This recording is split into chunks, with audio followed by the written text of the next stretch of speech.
Bonjour à vous tous, bienvenue sur la chaîne chrétienne La Cabane du Cœur dans l'émission Partage ton cœur. Et aujourd'hui, celui qui va nous partager son cœur, c'est tout simplement un frère, un ami en Christ avec qui nous servons aussi dans l'association Épi Évangélisation. Et aujourd'hui, nous avons l'honneur d'accueillir Sébastien. Bonjour Sébastien. Bonjour à tous et toutes.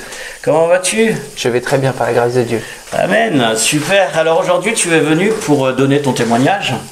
Alors dis-nous Sébastien, qui tu es? Donc en fait, je m'appelle Sébastien, j'ai 36 ans, j'ai deux enfants de 13 et 11 ans et je travaille dans une pouponnière dans Paris, mais j'ai aussi mon logement sur le Mans. Donc je suis issu du Mans et de la région parisienne. D'accord, donc tu viens plutôt du Mans que de la région parisienne, d'après ce que j'ai compris. Ok, très bien. Ok, bah super. Donc oui, tu disais que tu travaillais dans une pouponnière. Alors c'est quoi une pouponnière pour ceux qui ne savent pas? Alors en fait, une pouponnière, c'est un lieu qu'on accueille des enfants qui sont soit abandonnés à la naissance ou soit placés par décision judiciaire. Donc de 0 à 3 ans, on accueille ces enfants-là. D'accord, ok, très bien. C'est la DAS en fait. Wow, bah, tu fais un super travail, hein. Il y a beaucoup qui aimeraient faire ce travail que tu fais, c'est super. C'est une bénédiction. Ça, oui, bah oui, ça, tu sers Dieu en même temps, hein, les enfants. Waouh, super. Donc du coup, aujourd'hui, tu es venu pour ton témoignage. Donc, comme d'habitude, hein, dans cette émission, hein, la question, hein, c'est comment est-ce que Dieu est venu te rencontrer, ou plutôt comment vous vous êtes rencontrés, j'allais dire, tout simplement. Donc en fait, moi, c'est vrai que je suis issu d'une famille de plutôt tradition catholique, mais en fait, on n'a jamais parlé de Dieu à la maison. On allait à l'église pour les baptêmes, les mariages et les enterrements. Mais en fait, on ne parlait pas du tout de Dieu, je n'avais pas vraiment entendu parler de Dieu. Donc après, j'ai fréquenté la maman de mes fils, qui, elle, était intéressée par tout ce qui est la culture asiatique, avec le bouddhisme, tout ce qu'on appelle la zénitude. Donc j'ai commencé à plutôt m'intéresser à ça aussi. On s'est séparés au bout de 7 ans, et de là, j'ai fréquenté quelques années après une autre femme, qui elle, par contre, était beaucoup plus axée sur ce qu'on appelle tout le New Age. Pour ceux qui ne connaissent pas, c'est un peu un fourre-tout de plein de, on va dire, de croyances. Et en fait, cette personne, elle faisait ce qu'on appelle par exemple avec les pierres des réalignements d'énergie. Elle faisait aussi de la méditation transcendantale. Et en fait, ça m'intéressait. Donc j'ai essayé de m'intéresser à ce genre de pratique. D'accord. Et en fait, un soir à mon travail, ce qui s'est passé, c'est qu'il y avait des mobiles en papier qui étaient au plafond. Et puis je me suis dit, tiens, je vais essayer de les faire bouger par la pensée. Et en fait, c'est ce qui s'est passé. J'ai réussi par la pensée à faire bouger ces papiers comme je le souhaitais. Sauf qu'à 3 h du matin, il y a une petite fille qui, donc dans une des chambres où je travaille, qui s'est mise à hurler.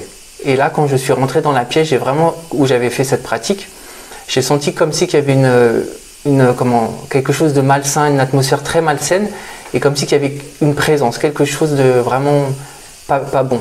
J'ai essayé d'ouvrir les fenêtres, mais pareil, ça ne partait pas. Et de là, j'ai senti en fait comme quelque chose qui m'est parcouru le corps, de la tête jusqu'au bas du dos. Et j'arrêtais pas de voir à la télévision des choses mystiques, vraiment des choses très bizarres qui m'inquiétaient, qui me faisaient peur même.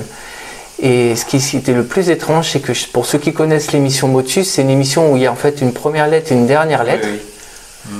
La lettre était le S et le E, et avant que les candidats ne trouvent ce que c'était, dans ma pensée, j'ai su que c'était le mot spiritisme. Et en fait, ce mot est apparu en même temps. Et là, j'ai vraiment été comme angoissé. Je me suis dit, mais je suis en train de devenir fou. Et je me souviens avoir dit quand même, mais mon Dieu, aide-moi, je suis en train de devenir fou. Et pendant cette nuit, j'ai vraiment lutté comme contre quelque chose ou quelqu'un. J'avais comme des absences. Et comme si que le temps s'était ralenti.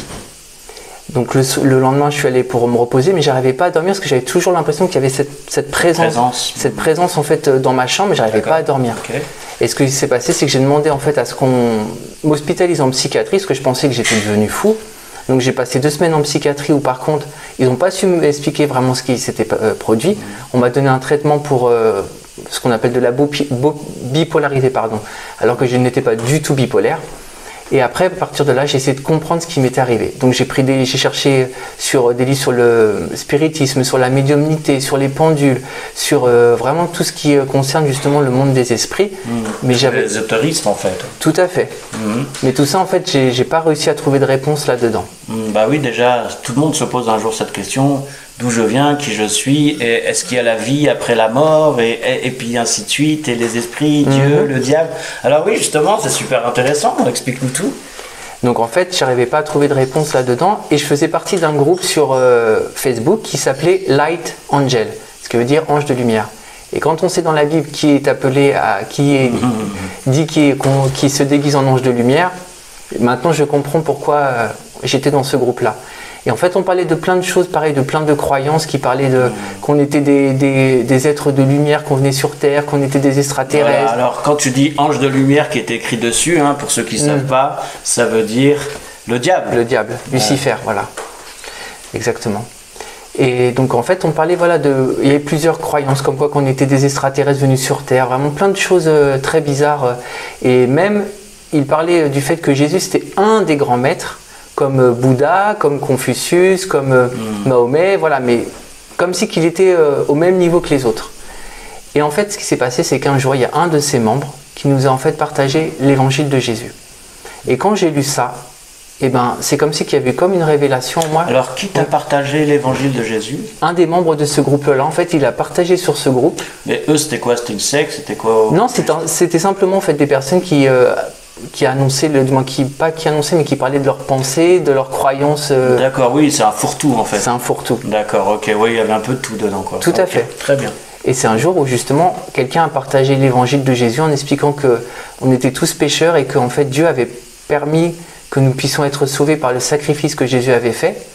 Et quand j'ai lu ça, en fin de compte, comme si c'était une révélation, comme je le disais tout à l'heure, parce que j'ai toujours eu peur d'aller en enfer. Et il était écrit que justement, si on voulait ne pas aller en enfer, il fallait croire en Jésus, en ce qu'il avait accompli à la croix pour le pardon de nos péchés et qu'il permettrait que nous soyons sauvés. Donc j'ai fait ce qu'on appelle la prière du salut à ce moment-là. Et puis j'ai cheminé avec lui. Alors il y a eu des hauts et des bas, mais par contre il a toujours été là pour m'aider dans mes épreuves. Et il m'a surtout aidé à changer au niveau de mon caractère. Parce que j'étais quelqu'un en fait de très colérique, parce que je ne l'ai pas dit, mais on s'est séparé avec la maman de mes fils, parce qu'en fait on se disputait beaucoup. Et en fait moi j'étais quelqu'un de très colérique, j'étais souvent en colère après elle. Et en fait à partir du moment où Jésus a travaillé mon cœur, il a fait en sorte que je n'étais plus colérique, que j'étais beaucoup plus patient, que je suis aussi beaucoup plus tolérant. Et vraiment je sens qu'il a changé mon cœur par rapport à qui j'étais avant de le rencontrer. Après, ce qui est le plus formidable, c'est qu'en fait, il a permis que je puisse pardonner justement à la maman de mes fils qui était partie en pleine nuit avec eux un jour où je travaillais, alors que j'avais une haine, j'avais même des pensées mauvaises envers elle. Et même maintenant, en fait, j'ai de l'amour pour elle. Alors, c'est pas l'amour d'un homme et d'une femme, mais c'est vraiment un amour pour elle. Et je prie qu'un jour, elle se rende compte que le Seigneur Jésus est mort pour elle et qu'elle puisse l'accepter aussi dans sa vie afin d'être pardonnée. Amen. Oui, tout à fait. Alors, on s'excuse pour le bruit qu'il y a dans le fond. En fait, c'est ma femme qui est dans la cuisine en train de préparer le repas du réveillon, hein, parce qu'on est le 31 décembre, et même le 31 décembre, à cette heure-là, on est le soir, comme vous avez pu peut-être le voir, ou le constater, on va réveillonner tout à l'heure, on va faire un peu la fête aussi, hein, voilà, tout simplement, avec les frères et sœurs, et commencer cette nouvelle année dans la prière, dans l'adoration, dans la louange, et remercier tout simplement notre Dieu. Amen.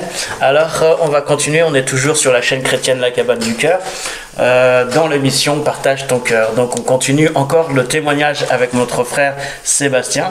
Et maintenant, Sébastien, pour cette deuxième partie d'émission, ma question c'est comment est-ce que Jésus, tu as eu cette révélation que en fait tu pouvais être sauvé. Comment est-ce que tu peux nous expliquer en quelques mots la révélation, ce qui a fait que tu as changé radicalement, parce que finalement ce que tu avais reçu c'était par une personne, un évangile qui était plus dans le New Age, on va dire, un peu de tout en fait, et donc du coup, mais ta relation au niveau de ta révélation, j'aimerais dire, comment est-ce que tu as rencontré le Seigneur, plutôt comment est-ce que lui est venu te rencontrer? Mais comme je disais, c'est vraiment dans ce groupe-là où en fait une personne a vraiment partagé le vrai évangile de Christ. Et justement, c'était pour nous prévenir, tout ce qu'on est en train de penser, c'est faux, c'est un leurre. Vous êtes en train de vous faire tromper. La vérité, c'est en Jésus. Et c'est en lisant justement l'évangile et ce que Jésus avait fait pour nous, que là, j'ai vraiment en fait compris que c'était lui qui pouvait en fait, qui était la réponse à mes questions. D'accord, donc la révélation, tu l'as eu dans l'écriture de l'évangile. Ok, dans un évangile. Dans un petit tract, un peu comme on fait. Avec et puis, ok, voilà. D'accord. Donc, et justement, ma question est puisque dans cette communauté, dans ces relations que tu avais, puisqu'ils croyaient aussi en Jésus finalement, comme aux autres prophètes, comme aux autres au New Age et ainsi de suite, au bouddhisme. Donc du coup, ma question, tu la devines, hein, c'est justement comment as-tu choisi Jésus et comment plutôt est-ce que tu n'as plus cru aux autres religions ou sectes ou parce qu'en fait, quand j'ai lu que Jésus était mort pour moi par amour pour moi, en fin de compte, j'ai compris que c'était lui la vérité et le chemin et que c'est lui que je recherchais pour pouvoir être sauvé. Comme je disais tout à l'heure, j'avais peur d'aller en enfer et en fait, j'ai compris que Dieu nous a tellement aimés qu'il a donné son Fils unique afin que quiconque croit en lui ne périsse pas mais ait la vie éternelle. Et c'est vraiment ce verset-là qui m'a sauté aux yeux et qui m'a fait comprendre qu'en fait, Jésus était mort pour moi, à ma place, pour prendre ma condamnation. D'accord. Mais c'était facile de quitter les autres fausses croyances, finalement? Alors, effectivement, le Seigneur a aussi permis, au fur et à mesure, que je me débarrasse aussi de plein de choses que j'avais chez moi. Parce que chez moi, j'avais beaucoup d'idolâtrie, de choses comme ça. Et d'ailleurs, quand j'ai fait on va dire, l'amas de tout ce que j'avais, ça m'a fait penser à ceux qui connaissent le passage des Actes, où en fait, tout le monde jette leur livre de sorcellerie. Donc, j'avais vraiment tout un amas de choses, de bouddhisme, voilà, de plein de religions. Et à partir de là, j'ai senti comme une libération au fur et à mesure de... D'accord, c'est progressif en fait. D'accord, ok, super. Et donc du coup, cette révélation, je reviens à cette révélation. Et aujourd'hui, alors comment tu te sens par rapport à ta vie d'avant? Comme je le disais, vraiment, je suis plus le même homme. J'ai beaucoup plus de patience, j'ai beaucoup plus de sérénité dans mon cœur, de paix. Il me permet aussi de traverser des épreuves où je sais que s'il n'était pas avec moi, je ne sais pas ce que je serais devenu. Je me serais peut-être mis à boire ou... En tout cas, je sais que maintenant qu'il est avec moi, qu'il est dans mon cœur, il me permet en fait de traverser des épreuves vraiment compliquées. Et pour rien au monde, je veux l'abandonner parce que il est vraiment celui qui peut me relever de toute chose. Amen, waouh, super. Alors pour ceux qui nous rejoignent, nous sommes tout simplement sur la chaîne chrétienne La Cabane du Cœur dans l'émission Partage ton cœur. Et comme je le disais tout à l'heure, je suis avec notre ami Sébastien. Et Sébastien a fait une rencontre avec le Seigneur, tout simplement avec un évangile qu'on lui a donné ou qu'on lui a fait lire tout simplement, même un traité ou un flyer, peu importe. Mais en tout cas, la parole de Dieu est agissante, nous dit la Bible. Et justement, même Jésus-Christ, quand il enseignait aux apôtres, aux disciples à son époque, quand il était sur terre, il enseignait quoi? La parole de Dieu qu'on retrouvait aussi dans l'Ancien Testament. Donc c'est pas quelque chose de nouveau. Mais en tout cas, Seb a été touché, a eu cette révélation par la parole de Dieu, par un évangile entre autres. Donc oui, il y a plusieurs manières de recevoir le Seigneur. Moi personnellement, j'ai rêvé de Jésus, j'ai fait un songe où je l'ai vu lui et d'autres prophètes de l'Ancien Testament et des anges et ainsi de suite. D'autres, c'est peut-être par une pancarte publicitaire tout simplement, et d'autres encore, c'est une vision tout simplement, et d'autres comme notre frère en lisant tout simplement la Bible, une partie en tout cas de la Bible. Donc je vous invite, vous qui regardez peut-être cette émission, à vous procurer une Bible ou un petit évangile tout simplement, ou sinon contactez-nous, on va vous envoyer gratuitement un évangile chez vous, il n'y a pas de souci, c'est avec plaisir. Et pour ces fêtes justement de cette nouvelle année 2022 dans lequel nous allons rentrer cette nuit, donc ce serait bien aussi de commencer le nouvel an avec une Bible en main. Alors si vous n'avez pas de Bible, contactez-nous, n'hésitez pas. Alors sur ces quelques mots de la fin, mon cher frère et ami, si tu as quelque chose à dire aux gens, ça serait quoi? Aux personnes qui regardent cette émission, quelque chose qui te tient vraiment à cœur? En fait, je voudrais vous dire que si vous ne connaissez pas encore Jésus, en fait, demandez-lui à ce qu'il se révèle à vous. Parce qu'il est vraiment vivant, il est mort sur cette croix pour vous, par amour pour vous pardonner de tous vos péchés, mais il est ressuscité le 3e jour, et il est vivant, et il peut intervenir dans votre vie comme il l'a fait avec moi.